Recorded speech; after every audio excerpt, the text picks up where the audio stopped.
Hello, and welcome to the RunJumpDev monthly meeting. This is for March 2017. We are getting started today. We're happy to have Brendon Chung of Blendo Games on hand. We're going to do a Q&A with him.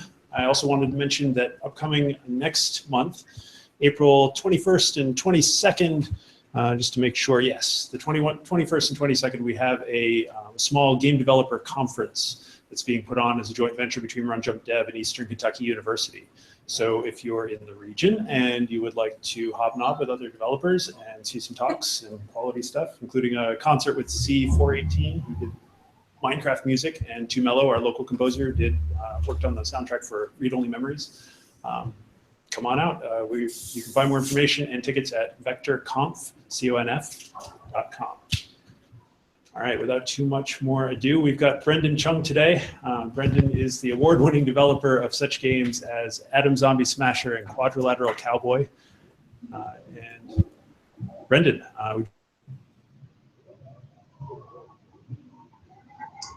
Oh, I'm sorry. The audio seems to have cut out. Would you like to? Oh, did I have you? Okay, yeah, I can hear you now. Sorry. we had a glitch right there. All right, Brendon, yeah, if you could introduce yourself. Sure, yeah. Hey, I'm Brendon. Yeah, so I run a small independent game studio called Blendo Games. It was founded in 2010, so it's been around for about 6-7 years now.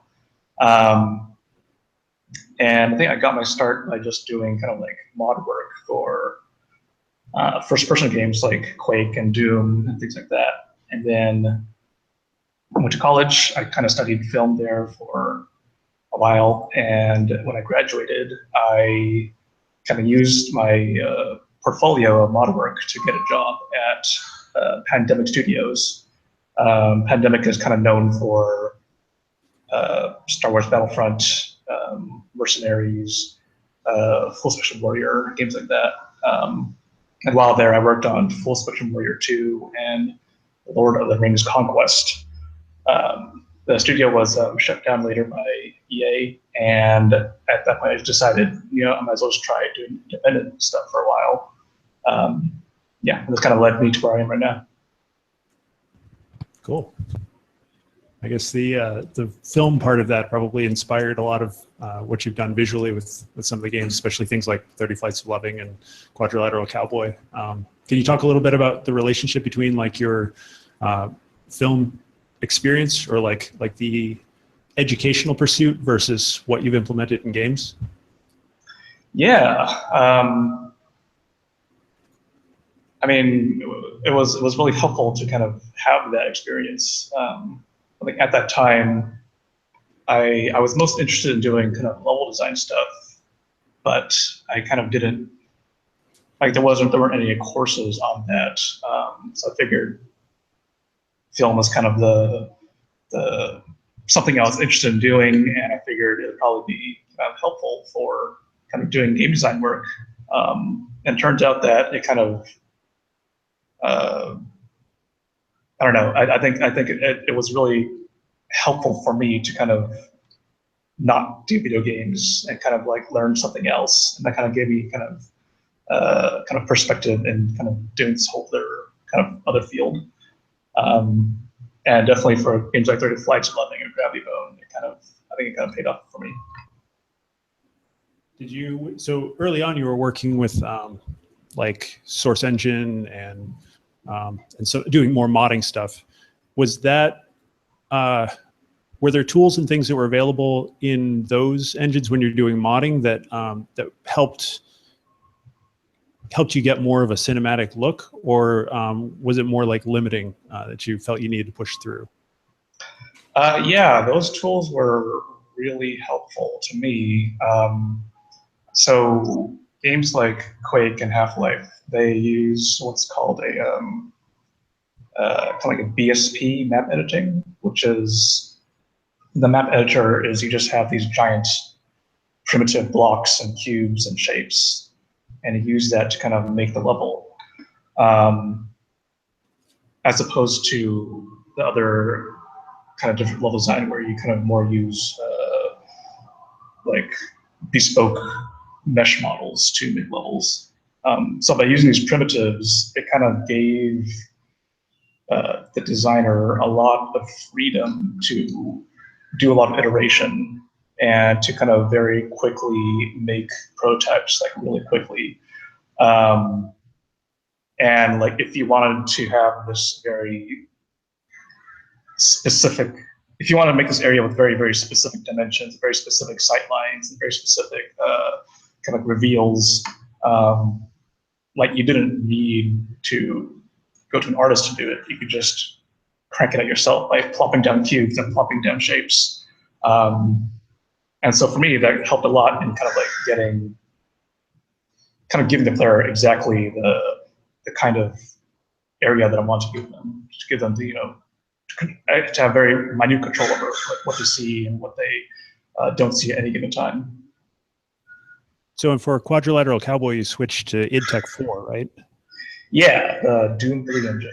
Yeah. So what made you decide to make the move and use that engine in particular? Or like, what were the advantages or disadvantages that you found working with it after you picked it?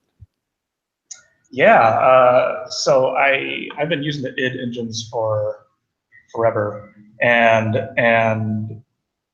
I was just kind of comfortable with, you know, how the id engines kind of work. They're all kind of built on top of each other, and they all kind of use kind of similar conventions. So for me, it was a pretty natural fit. But what Doom 3 had, one of its big features, was that it had in-game GUI screens, which I still think are kind of like a really amazing feature, and like you don't really see a lot of games use it nowadays. I think when it came out, I was kind of expecting it to be kind of the next big thing for video games, because when you start using them, they feel so natural. The idea is that they just have these like computer monitors in the world, and you walk up to them, and when you get close enough, the crosshair kind of becomes a mouse cursor, and you're able to just like very seamlessly transition into this GUI interface to, you know, read people's emails or to, you know, operate door controls, things like that. So for me, I knew that Quadrilateral Cowboy was going to be this kind of a cyberpunk game with lots of gadgets and stuff to use. Having that one big feature was enough to sell me on the idea of like, oh, I should just move on to this new piece of tech, because it kind of perfectly fits what the game is trying to do. So then which came first, I guess, like the idea of this hacking game where you have interfaces in the world that you're trying to use, or did the facility with that engine kind of inspire that, or was it just a feedback loop? Like what happened? It's kind of both. So generally, before I use a new piece of tech, I'll usually make a kind of a smaller kind of mini game with it. So like before, when I was moving into before I did Quadrilateral Cowboy, I made a small mod called Arista 3, which is like a small, tiny Doom 3 mod, and just had a bunch of like little features in it. And so usually when I make a game, I like to know exactly, you know, what the engine is really good at. Like what are its strengths? What can I kind of lean on? And so I felt, because I made that, I kind of had I felt comfortable knowing, you know, what this tech is doing and what it's kind of designed for. So after I made that mod, it kind of became clear that, yeah, this was a really good fit for this type of game. So it was kind of like a feedback loop that kind of rolled back onto itself. Cool. I wondered, have you played the beginner's guide? I have, yeah. So how did that feel, having some experience, years ago with Source Engine, and seeing like a game presenting a developer and their past works or works in progress? Like, what was your response to that? Were there echoes of your own experience? Yeah, definitely. I think so. A chunk of the beginner's guide kind of takes place in this era in which making maps was something that was incredibly like popular and really widespread. And just every week you would see a billion maps just pop up on map review sites, and people would just do it as a hobby. And I think people still do it, but I think there's kind of like this barrier of entry now, because I kind of feel that now the what do you call it? The visual bar we have to reach now is significantly higher. Whereas before you could kind of get away with doing these kind of primitive looking things because that was just like the standard things were at. But now it's a little bit more tricky to kind of do hobby maps now. Yeah, there's a lot more stuff in them. Like, yeah. Just yeah, even like Half-Life 2 and up, the bar seemed to be raised on just like props and environmental objects, strewn about. Like before, you could kind of make furniture by just using the brushes and the primitive shapes, but now if you try to do that, it just looks wonky. Yeah, well, now it's a style. Now we have strafe and yeah. games like that. That's true. I was wondering, could you give a little history about your company, like some of the other games that you've done, and how they fed into maybe or determine where you got to with Quadrilateral Cowboy? Yeah, sure. So the first game that I released as Blendo Games was a game called Flotilla. Flotilla used XNA, which is a Microsoft game framework. And its original kind of target was Xbox Live Indie Games, which was this the system that Microsoft set up to let any hobbyist developer release a game on the Xbox 360. And I kind of thought Xbox Live Indie Games was going to be like the big thing. It was just new, it was exciting, and the idea of releasing a console game was kind of thrilling. And then I also made a Steam version because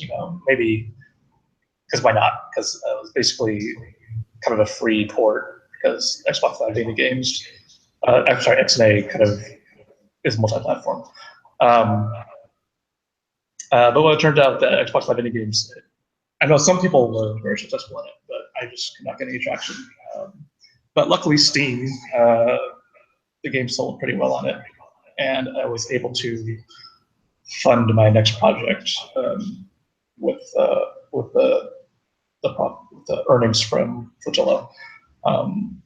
And so kind of from there, kind of every project kind of funded the next project.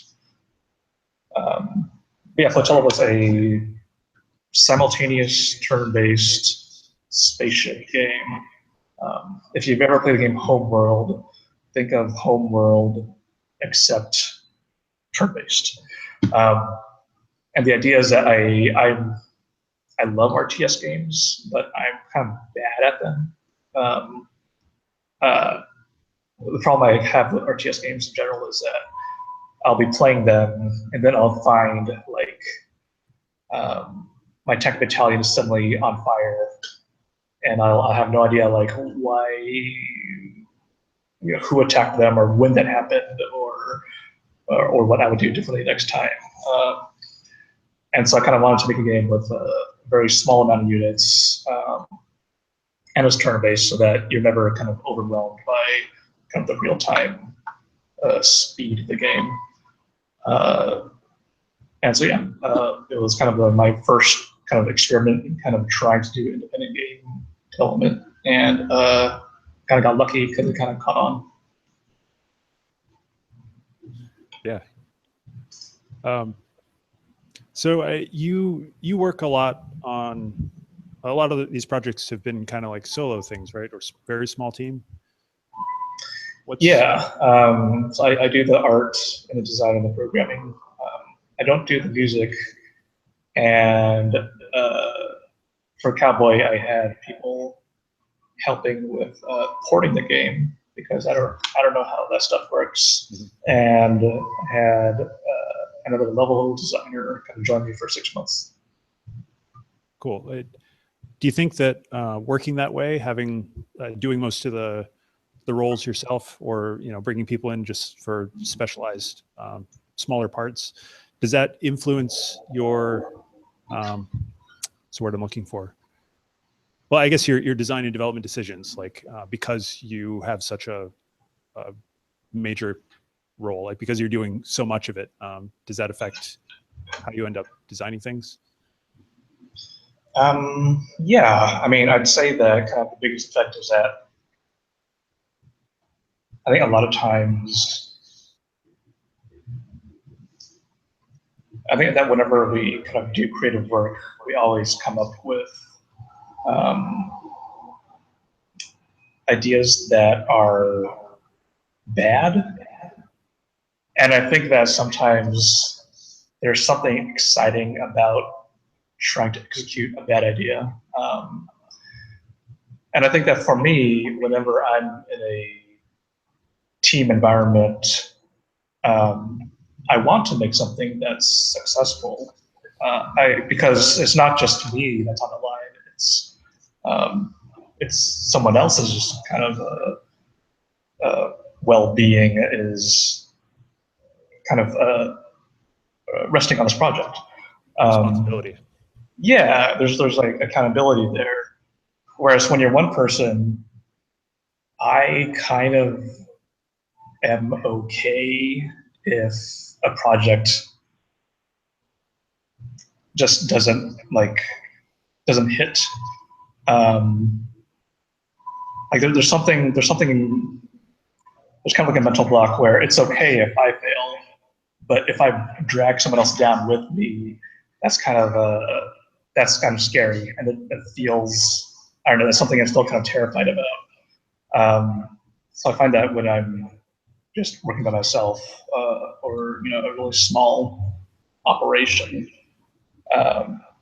it feels okay to kind of go with these ideas that are more risky, that are more, I don't know, not really viable, but it's fun to work on stuff that's not viable, I think. So since you've worked in both kind of the AAA space and indie space, do you have any advice for people who would be seeking one or the other? People who would be pursuing a AAA entry, getting into that industry, or somebody who's trying to go off on their own and do their own thing? Yeah, I found it incredibly helpful to work in the studio system for a while. I was there for about 5 years. I shipped about 2 titles, and we had subtitles that were canceled. But there's something about that environment where just every day you're coming into this office and you just get to absorb kind of information from amazing programmers, amazing artists, amazing producers.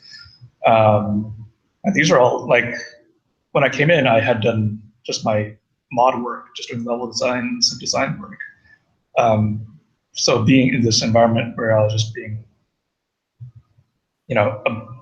surrounded by these incredible artists was kind of amazing. One of the best things the company did at some point was to kind of intermingle. So instead of kind of dividing up the companies, like this aisle's for artists, this aisle's for programmers, this aisle's for designers, they kind of started mixing all the different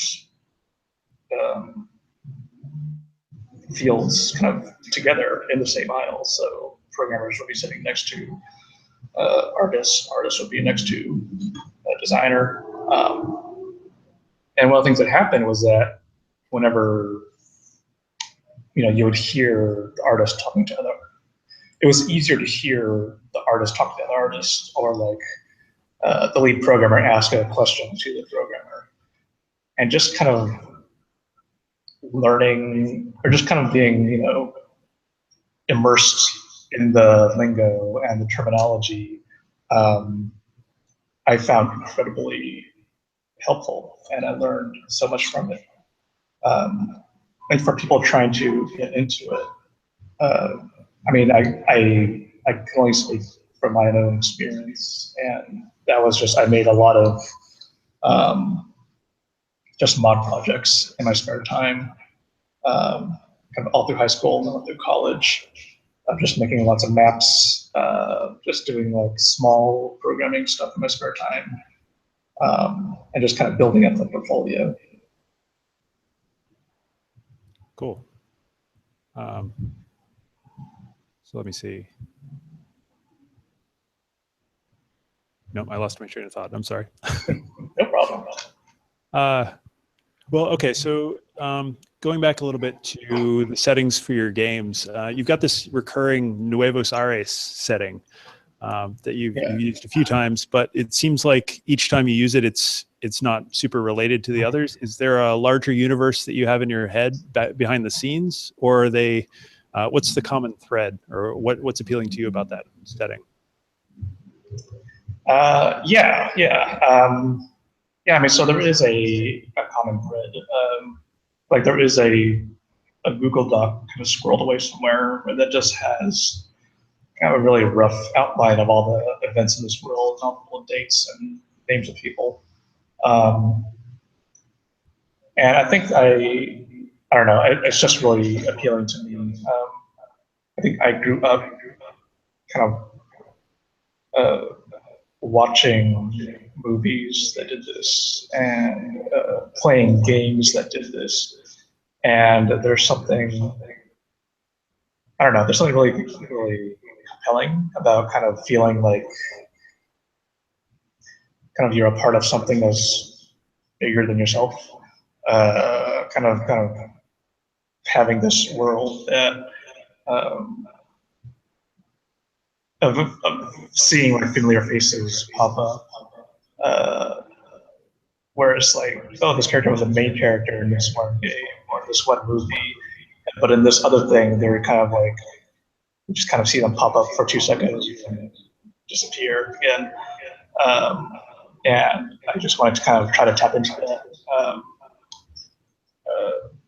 Like I remember growing up, I really liked how I think the Quentin Tarantino movies did this, where all the movies are very, very like loosely and tangentially connected to each other, but you just hear like some offhand comments of some character from this one movie. And whatever happened, it's just, I don't know, there's something exciting about that. I think Bungie did this for their earlier games, kind of Marathon, Pathways of Darkness, and Myth. And they would have these really, really tiny like references to each other, and I don't know, I just loved it. Hey, so I had a couple more questions that I kind of wanted to go ahead and ask myself. I'm getting a little bit more into Quadrilateral Cowboy specifically. So I know one thing for me, before actually purchasing Quadrilateral Cowboy, is I saw a lot of times in like headlines and reviews that referred to a lot of times as like a programming game, which initially turned me off as a programmer, because programming game sounds a lot like work. But after I finally caved in and played it,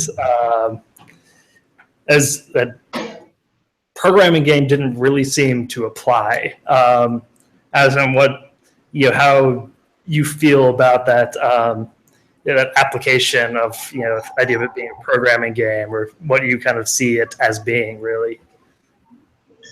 Yeah, I think one thing I kind of learned, and I'm still kind of coming to try to come to grips with, is that I think when you're actually making a game, you kind of have complete control over it, and you can kind of you can control every detail about it. But once you kind of release it and it's out in the world, it's kind of to some degree just like no longer in my control. So when people talk about it and the things that they talk, the way that they perceive it, it's something that I think that a more skilled person would have more control over. But I think to some degree, it's just the game just kind of gains a life of its own, and kind of people will just take it and kind of run with it. And I think because the first a level or two are kind of more programming focused, that kind of gave people the impression that, oh, this is a programming game. Which, I mean, I think is fine. I think that it kind of is a shorthand for the spirit of the game. So I don't know, it didn't really bother me. All right. So as my other question, is honestly about 50% compliment. And that like a lot of the characters in your previous games, particularly like Gravity Bone and 50 Lives of Loving, seem to pull a lot of inspiration from like spy films. But to the three main characters in Quadrilateral Cowboy, and I was really impressed with how unique they are. They still have like personality, like bring diversity, and still has all the things of making like being the cyberpunk hacker spy and making it look like a mundane job, and like made these kind of badass lady spies, but made them still look like engineers. So I was kind of wondering what your like thought process, goals, inspiration was for these characters, and what made you build them up the way you did. Yeah. So I think a lot of it is, I think a lot of the what I kind of was trying to go for, what I want to go for was to make a game about cyberpunk things and about the cyberpunk world, but to kind of change it in ways that would kind of give it its personality. Because I think when you say cyberpunk people, it kind of conjures a very, very specific image in your mind of how that person dresses like, and the personality and their attitude. And I think a big part of this was to very intentionally kind of go against that, and to kind of make these people more like normal human beings that you can actually kind of relate to, and kind of think about your life and kind of find people that are like that right now. And I think my feeling, the way that to do that is to think about your own life and to put yourself into the game that you're making. So I think everyone kind of knows the tropes and everyone knows kind of the conventions, but no one really knows the things that happen to you, or the people that you know, or the things that you've been through. So for me, a lot of it was, for making these characters, a lot of it is just based on myself and my friends and my family. And I think that once you kind of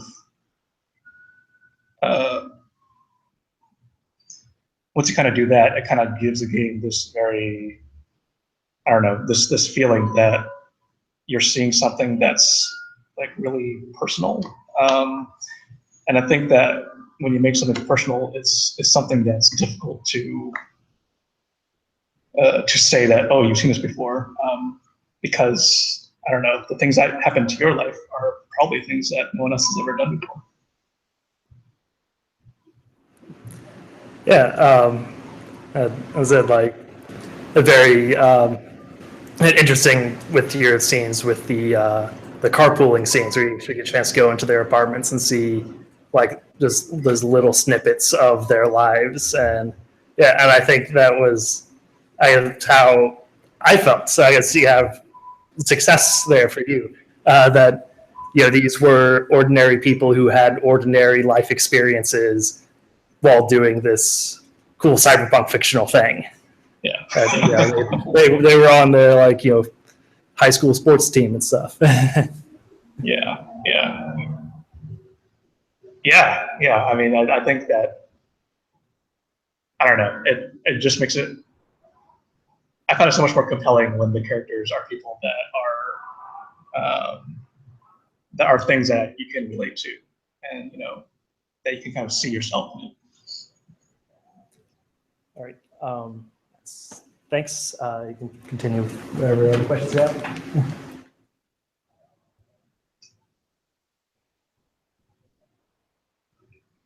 So I wonder, do you practice game development or other things? Is practice something you? Yeah, I mean, I would say that the mod projects that I made when I was younger are definitely a version of that.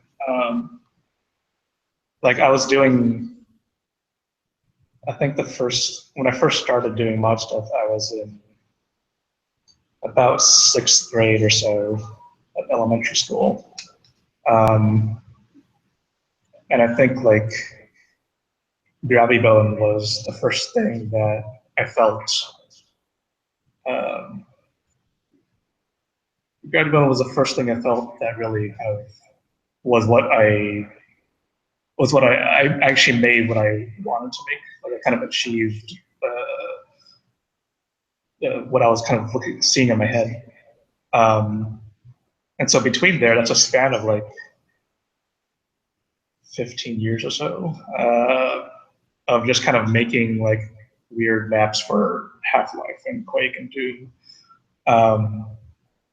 So I think when people talk about, oh, this person is making this crazy stuff that I like so much, it probably, I think more often than not, it probably did not happen overnight. And you'll find if you kind of dig deeper that it probably took that person a lot of years to kind of reach this point where they actually made something that they want to make. So I think whenever you hear stories about, oh, this one person just made this this amazing game and they're this overnight success, my gut feeling is that if you do some research, you'll find that this person actually spent a lot of time kind of making stuff that they didn't like.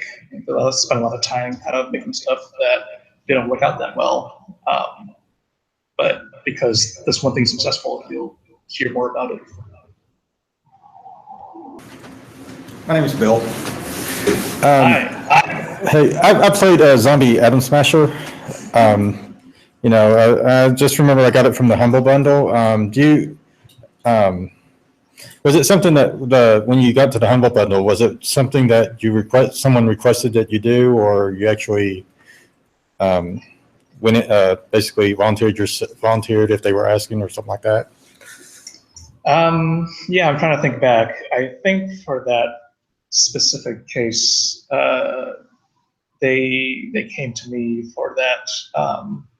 So I think the one that you're talking about, or yeah, it was in 2 bundles. One of them was they wanted kind of like an extra kind of a bonus game to add to it, and so they contacted me and asked if I wanted to be included. And I think Humble's great, so yeah, I joined up with them. So yeah, it was kind of them contacting the developer in this case. Okay. I mean, I guess I have another question, but I can't remember. Sure. So, anyone else have a question? I don't know. Do you have a question on that?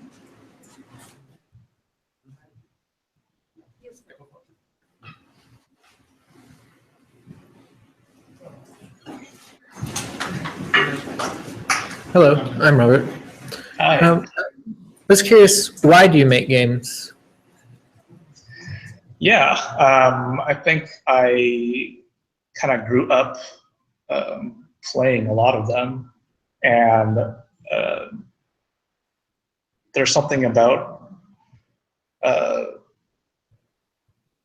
think at that time I didn't really realize that like people actually made these things. Like it kind of felt these games just kind of came out of the ground.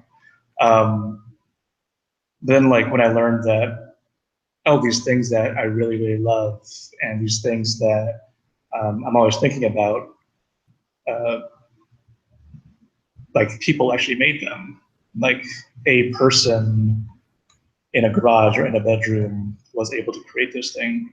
And I think there's just something exciting about, we have this kind of form of media that's still pretty new, and we still kind of don't know how a lot of things work.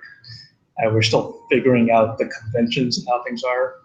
And I think it's just really exciting to be in the middle of that and to kind of be one of the people trying to figure things out, being one of the people that are trying to kind of see what is possible here and what we can do. To follow up on that, talking about the industry, how it's new, and you're seeing these changes, how do you think the industry has changed since you got into it? I think that one thing that's kind of happened is that it's now the tools and the pipeline for kind of creating things is so much more democratized now. I think before, if you wanted to make something, you had to work at a game company, or you had to kind of do all the programming yourself, or you had to go, go through some large process to make something. But now I feel that, like, if you just do a search for, free tools to make a game, like, you'll find a lot of results. If you want to make something, you could probably get rolling in a day or so. And chances are the tools are probably either really cheap or free. And that's really exciting. I think it's exciting when like people who don't typically make games, or people who wouldn't typically have access to making games or any creative form, suddenly gets access to it. And like you get that influx of new voices and of new perspectives.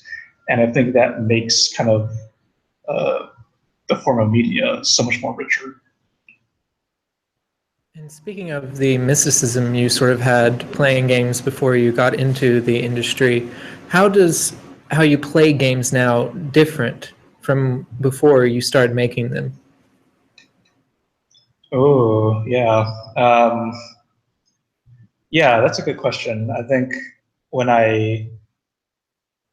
I mean, I grew up playing games. I really love them. But I will say that when I started working professionally, and I started getting kind of paid to make games, I kind of, I don't know, it kind of changed the relationship a bit, because suddenly, whereas I used to play games for pleasure, just for fun, just because I loved it. When money got introduced, it kind of changed the relationship, and the equation kind of got changed. Because now whenever I played something, it felt like, I don't know, it felt kind of a bit like homework. It felt a bit like, oh, I got to look at this from an analytical eye. I got to analyze this and learn what they did well, and what they could improve on, and how would I do it differently. And there's something kind of like exhausting about that. Like it's kind of tiring to always be in that mindset. So after working, so when I first started working professionally, I don't know, did not play games for a short bit because it was just really tiring. But then after that, after like, I don't know, a few months, I don't know, there's something kind of you kind of get over that hump and you kind of realize that, I don't know, kind of found the joy again in kind of playing games and kind of like realizing that not everything has to be this really arduous task of dissecting every game. I think you can't really turn it off completely, but you kind of every now and then you'll find a game that just kind of does something new or does something interesting, and you kind of get over that hump. How would you say that your life has changed from going from a studio company setting to more independent and having your name out there? I'd say that, well, it's kind of two things. There's kind of the more positive part, and there's kind of the more not so positive part. The good part is that it does feel nice to kind of be the one person that's kind of in charge of my own fate. Like, and it's not just if things go well. I think there's something empowering about if things go wrong, I know that it's my fault, and like I can't blame anyone else. And there's something, I wouldn't say it feels good, but there's something that feels kind of right about that, where if things happen, I know it's because of something that I did, and next time I know what I can do differently. And yeah, I mean, I like that. That's something that just really appeals to me. The part that's not so great, and something that is just part of the package, is that, at least for me, there is not much stability if you're this independent person. There are some months where my income is like reasonable, and there are some months where the income is just basically nothing. And I think that's just something that you're either comfortable with or not. Like for me, I'm not crazy about it. It doesn't really make me feel good to see my, to be in that situation. But I've been extremely lucky so far that kind of every game does well enough to kind of fund me for my next project. And it's also part of the reason why my operation is just so small, is that if Blendo Games was like 2 full-time people, the situation probably would be a bit different. There'd be a bit more, I don't know, it wouldn't be as comfortable if there was 2 people. But yeah, for in terms of like overhead for video games, the overhead is generally not really that high. So for me, yeah, I've got very lucky. Do you have any advice for small studios or independent people trying to survive until they can get those first few returns? I mean, from my own experience, I would just say find every way to keep the costs down. For me, that meant just being one person and just doing everything kind of myself. Try my best to do the things that I'm not so good at. I'd also say that one of the bigger struggles that I've had in making stuff and being a small developer isn't just having people know that I exist. when I first got into it, I thought, oh, I mean, I feel comfortable making games. I feel that I can make a game that's pretty good. So what I'll do is I'll just make it and I'll just release it. It'll be great. But what it kind of dawned on me is that, oh, but I could just release this thing. But if no one knows about it, and if the word isn't out about this game, that people aren't aware that it's on sale now, or it's available at so and so site, and you can get it now,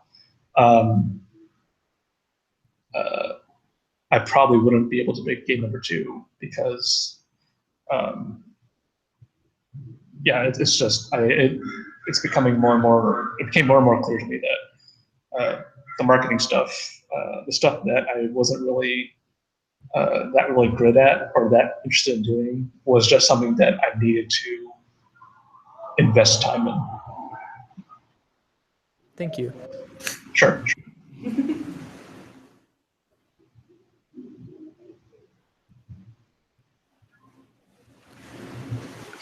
Hello.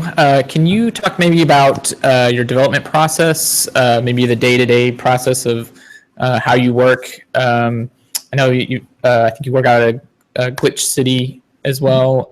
Kind of, how does that relate maybe to working in a co-working space, or do you work by yourself mostly? Yeah. So Glitch City is a co-working space here in Los Angeles. We're just a bunch of independent developers similar to me. We all kind of pulled together and rented out an office together. And it helped a lot because I think working at home was something I did for a few years, and it was actually really effective, and it was good. I think around year number 2 of doing that, I kind of got a bit squirrely. Just being inside all day long kind of didn't feel so great. So we found this little office together. So yeah, every day, like a typical day, is I just come into the office and I'll just find some part of the game to work on. I generally don't really plan out what I'm going to do too hard. One thing I do is at the end of the day, I will intentionally leave whatever task I'm doing kind of half done. I will intentionally not finish it. And what that does is that the next morning when I start working again, I can just immediately continue off that task and just finish it off. Because one problem that I sometimes have is getting that momentum, getting up to speed, and working on whatever task I'm doing. But I found that if you kind of leave something 70% done, it kind of gives you this kind of shortcut to kind of jumpstarting your day forward. And I think a typical day kind of depends on what phase of development the project is in.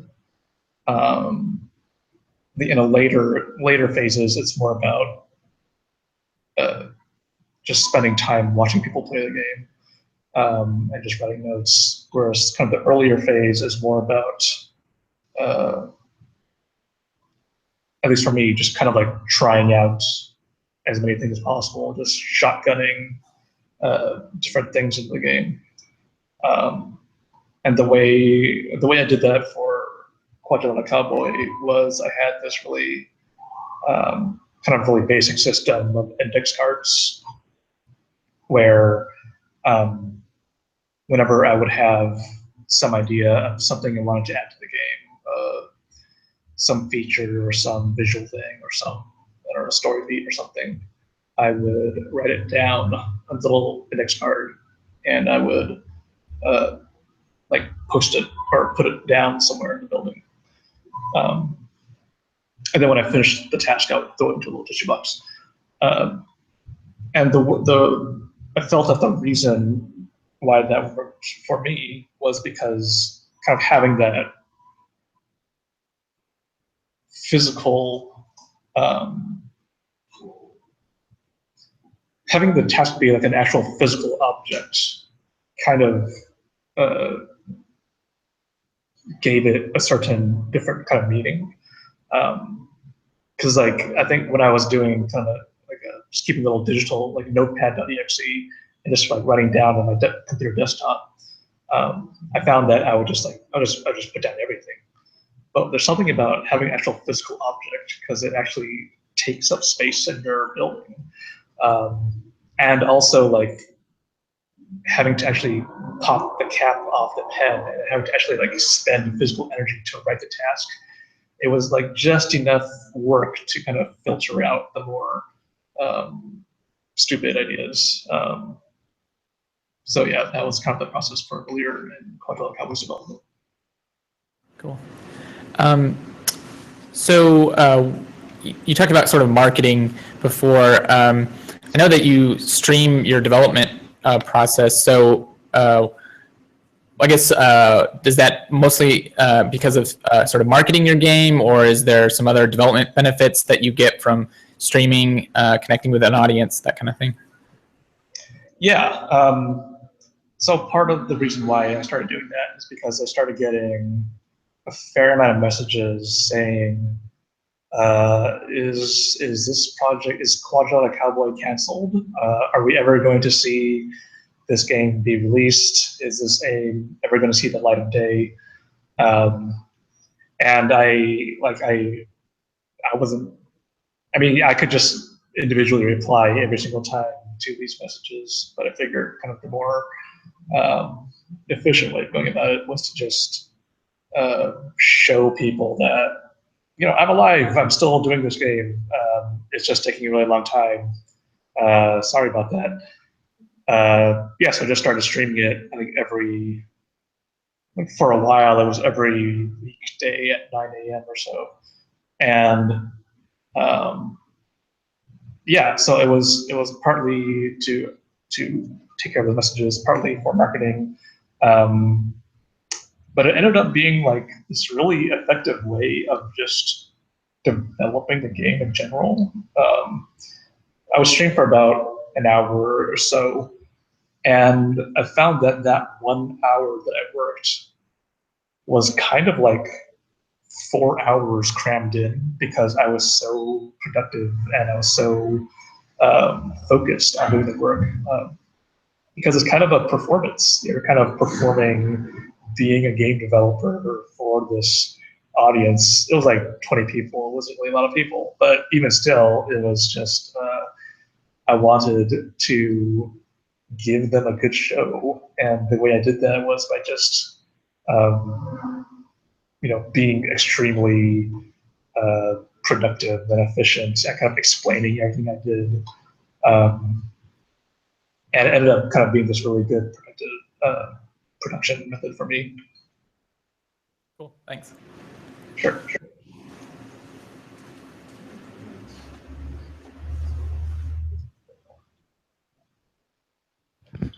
So I had one more question, I guess. Sure. You touched a little bit on collaboration across some of the other things that you said, and I know you've worked on some other smaller projects. Like you did a jam game a little while ago about packing a backpack, I think. Mm-hmm. Yeah. And so you've worked with a few other people before, and like you are familiar with other people's work. Are there games that you've maybe not even played, maybe only seen demoed or seen video of, or maybe played, that like you've had this reaction where like you wish you were on the team for it, like you wish you'd been a part of it? Is that a feeling you get? Yeah. Like I think that I think I gravitate toward smaller projects. I've been part of larger projects, and